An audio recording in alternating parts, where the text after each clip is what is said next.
Maayong gabi kanimo diha uyang taga-bukid. Dako jud kaayo kong pasalamat nga nahimugso gyud kining imong tulumanon ang sumbunganan sa mga bakakon. Kuyang itago lang ko sa ngalang Jinjin. Usa ka dalagang ulay o dalagang uga. 29 anyos ang akong pangidaron kuyang.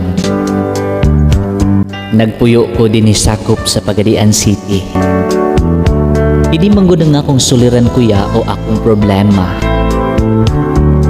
Ay tungod kini sa akong pagka-virgin. Oh my God!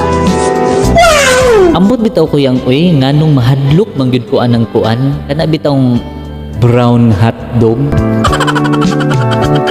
Basta kabalo na ka anak ko yang. Kay naamagud ko'y trauma anak ko yang. Di gyud na ako malimtan tong first boyfriend nako when I was 19 years old.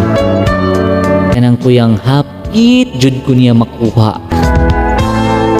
Pero hapit ra ko yang. Kay hashtag yung sakita di jud maagwanta ko yang. Ug tuod man kuyang sa kasakit, ako jud siyang nasipa kuyang. Ang nakapait lang sa kong pagsipa kay naigo iyang duha kalingin.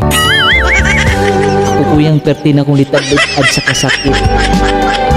Pero kuyang mas luoy siya kay nagtuwad-tuwad in taon siya sa kasakit siyang duha kalingin nga naigo sa kong sipa. Maayor ba untag hinay kuyang pasar bagyo kusuga. Mauto ko yang wa gid na dayon ang among gibuhat. Maura gid intawon to hinungdan sa mong panagbulag. Balikan nato ko yang ang akong problema. Ang akong pagka-virgin. Sa akong pangidaron karon ko yang nangandoy na gid intawon ko nga makatilak. Eperti na gyud nako intawong ugaha. Oh my God! Maunang ko yang di lang gyud ni uga. Nang liki na gyud intawon ni sa kauga. Maura ni nga akong sugilanon kuyang lihog tambagig tabangi ko ning imong bakakong magsusulat ampo Jinjin dinisakop sa Pagadian City. Dagan salamat kanimo Jinjin sa imong sulat nga gipadala nga murag katuohan murag dili pero mutuo na lang gyud ta aron ta madali. Kanang imong problema Jinjin nga pagkauga. Dali ra gyud kayo na imong problema Jinjin. Daghan kayong lalaki gusto mo bisbis nimo. Bisag ako pwede ko mo bisbis. Naman Jinjin taga tukuran ra biya ko. Ako lang maitambag kanimo Jinjin.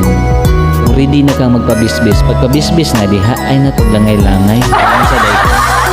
Ang kanang pagkauga ayaw kahadlok anang sakit. Kanang sakit mawaran. Ingon pa nila sa primero pa daw ng sakit.